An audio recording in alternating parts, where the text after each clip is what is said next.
Well, hello everybody, and welcome to this episode of G-Bear's Off-Grid Ways, a homestead in the desert. And here we are on 9/11/2021. And yeah, a day that lives on in infamy in this country.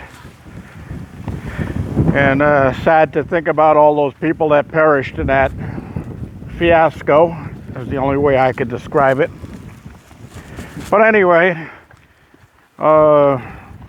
there's no way of saying happy 9/11 or anything like that. It's just, I hope those of you who have lost somebody on that day are doing well and the best you can. Anyway, we're heading here into the Garden of Eating because I had a request from JT, and he wanted to know how the tangerine tree was doing.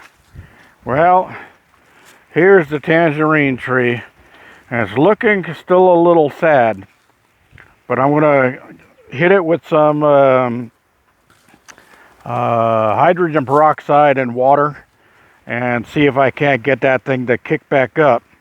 Now this winter, because every winter it takes a big hit, this winter I'm gonna have a enclosed box over it so that I can keep heat in, and that's what all these water bottles are for. They'll absorb heat during the day and hold that heat in around that tangerine tree for the night. My apricot tree was looking pretty sad, but there's already fresh growth on the tops of it. I did hit everything with water out here and got it going really well. Now the lady that I got the Sharon apple from here, this scion that I grafted onto the pear tree, just sent me a picture of the tree that came from, and it's full of apples right now. So hopefully in a year or two I'll be seeing a lot of apples coming off of that branch. And this one comes from Andy's Fuji apple tree, and most likely I'll be seeing apples on that in a year or two because it's doing really well. That's really a strong graft, so excellent. I like that. That'll be happy days if I've got pears and apples coming off of this one tree. And sooner or later this apricot is going to get strong enough to where I could probably graft a scion off of that onto the peach tree, and a scion from the peach tree onto the apricot tree, and get those growing together. Well, my grapevine is still looking pretty healthy with lots of leaves and stuff on it. It doesn't know what's going on. It thinks it's springtime. It's got fresh growth coming out of the ends of the vines, and it's already produced all its fruit for the year, and it's already been completely harvested, but it's still looking like it wants to go again. So just the confusing weather this year really messed up the growing in this garden. My tomatoes never did anything. They still have some flowers and buds on them, but I'm not expecting anything out of that. And this poor tree, I'll have to trim it way back and see what I can get out of it. I don't even know, because I've seen some holes under the ground here. I don't know if maybe something tunneled far enough underneath and got to the roots and ate enough roots to cause damage to it. But my citrus trees over here are doing well. My peppers, like the tomatoes, never produced anything. I got 2 peppers off of all of those plants for the whole year. So that's not a good outcome for the garden. And my broccoli, something's been getting at the leaves. We didn't have a whole heck of a lot of locusts this year. So anyway, JT, this is my Tangelo tree from seed, and it looks like it's doing pretty well, but everything out here needs water. My apple trees over here are still doing well. They need water. So I'll be getting down here tomorrow and making sure everything gets watered and soaked really well. My aloe vera, just fine. The pomegranates, they're looking a little weak. The fig looking, well, it's pretty good, but it looks like it needs some water. The the peaches, the volunteer peaches, doing just fine. And my cherry here, that's really doing well. That's the non-king cherry. I might even see some cherries on that next year. My avocado, the heat really took care of that. I think that's a wash. That one's out of there. And I still have some purslane growing down in here, as you can see. And this purslane, for those of you who don't know what purslane is, it's really high in omega-3. So it's really a heart-healthy herb that you could just throw it in a salad, or you can just pluck some leaves off of it just like this, a leaf and stem, pop them in your mouth, and they are delicious. They're really good. I like that. So anyway, my herb garden's looking a little sad here. And I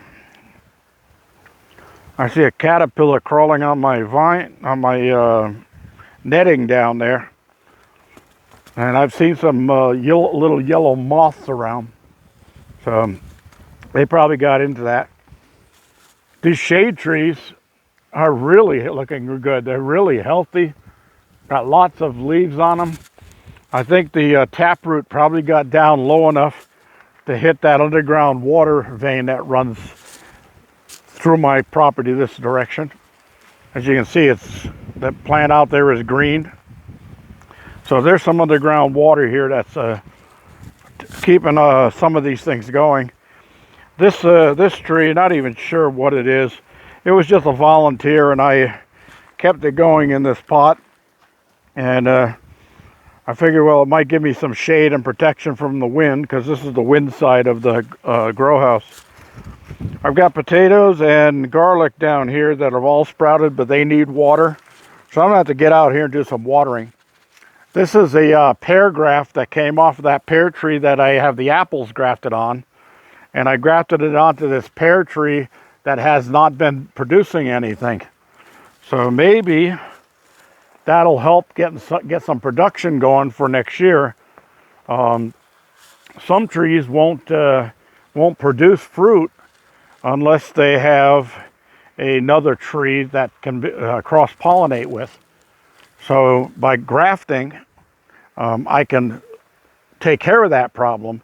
So I can take a branch off of this pear tree, take it over to that pear tree, and take one from that pear tree and bring it to this pear tree. And they'll swap hormones and do their thing. Now here's a chip bud graft I did, and it looks like it took, and that bud looks healthy, so I might see something come off of that next year. We'll see. This one didn't do so well. This was a failed graft, and originally I just put this graft in because I was going to do a bridge graft across to the main stem. And then I said, well, I'll just leave that graft if it takes, and the rest of the tree doesn't do anything.